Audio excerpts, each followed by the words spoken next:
జగన్కు ప్రాణాలంటే లెక్కలేదు అని చంద్రబాబు గారు అయితే ఘాటు వ్యాఖ్యలు చేయడం జరిగిందన్నమాట. ఏ సందర్భంగా చేశారు అంటే రీసెంట్గా జగన్ గారి కాన్వాయ్ ముందు సింగయ్య అనే వ్యక్తి చనిపోయాడు. అందరికీ తెలిసిందే, చాలా వైరల్ అయిపోయింది.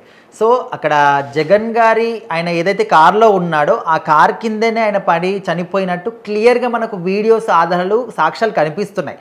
అయినప్పటికీ కూడా వైసీపీ వాళ్ళు ఏమంటున్నారు, అది ఏఐ క్రియేటెడ్ వీడియో అంటున్నారు కొంతమంది, లేకపోతే అసలు ఆ వీడియో చూస్తున్నారు కానీ దానికి వెనకాల దానికి ముందు వీడియో చూస్తున్నారని కొంతమంది, అసలు అదంతా కూడా నిజం కాదు అబద్ధం అని కొంతమంది, అసలు ఆ కారు జగన్దే కాదు అని కొంతమంది. సో ఇట్లా రకరకాలుగా అంటూ ఉన్నారు.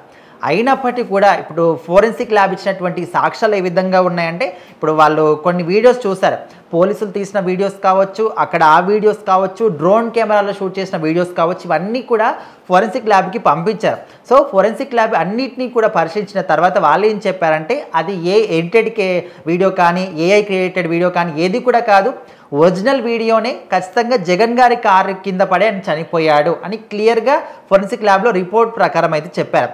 అయితే ఇక్కడ చంద్రబాబు నాయుడు గారు ఏమంటున్నారంటే, జగన్ గారికి మనుషుల ప్రాణాలంటే లెక్క లేదు, ఆయన ఒక మనిషి యొక్క ప్రాణం పోయింది దాన్ని కూడా రాజకీయ పరంగా వాడుకుంటున్నాడు తప్ప కనీసం ఒక్క చోట కూడా చిన్న గిల్టీ ఫీలింగ్ కూడా ఆయన ఫీల్ అవ్వట్లేదు. సో ఇప్పుడు వేరే వాళ్ళు చనిపోయారని చెప్పేసి ఇంతకుముందు మనం ఎవరో అబ్బాయి చనిపోయారని చెప్పేసి అక్కడికి వెళ్ళి వీళ్ళు ఖచ్చితంగా ఈయన చనిపోయిన వాడు మా వైసీపీ వాడే, ఈయన చంపేయించింది కూటమి వాళ్ళే అనే విధంగా అక్కడికి వెళ్ళి ప్రెస్ మీట్లు పెట్టి మాట్లాడిన వ్యక్తి ఇప్పుడు నీ కారు కిందనే పడి నీ కార్యకర్తనే వైసీపీ కార్యకర్తనే చనిపోయినప్పుడు కనీసం వాళ్ళ ఇంటికి వెళ్ళి ఓకే ఈ విధంగా అయిపోయింది, ప్రాణాన్ని ఎవరు తీసుకురాలేదని కనీసం వాళ్ళ కుటుంబ సభ్యులకు ధైర్యం చెప్పావా, కనీసం వాళ్ళకు అండదండగా ఉంటాయని చెప్పావా, కనీసం వాళ్ళకు ఎంతో కొంత నేను డబ్బులు ఇస్తున్నాను దీని పరంగా మీకు కొంచెం అండగా ఉంటుందని చెప్పావా, లేకపోతే ఏదో మీకు ఉద్యోగం ఇప్పిస్తా అని చెప్పావా, ఏది కూడా లేదు.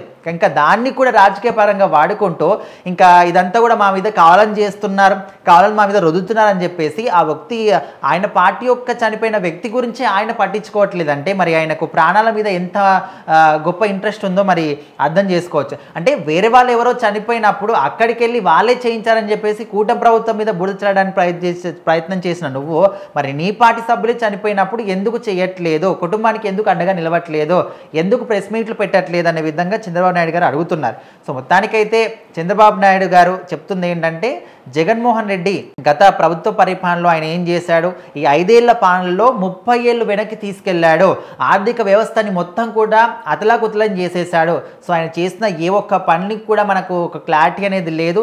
సో అసలు 15 ఏళ్ళ అనుభవం ఉన్న నాకే ఈ యొక్క వ్యవస్థను ఒక గాడిలోకి తీసుకురావడానికి 1 సంవత్సరం పాటు టైం పట్టిందంటే మరి ఆయన ఎంత ఘోరంగా వ్యవస్థల్ని అస్తవ్యస్తం చేశాడో అర్థం చేసుకోవచ్చు. సో మరి ఆయనకు కనీసం ప్రాణాలంటే లెక్క కూడా లేదని చెప్పేసి మన సిబిఎన్ గారు చెప్తున్నారు.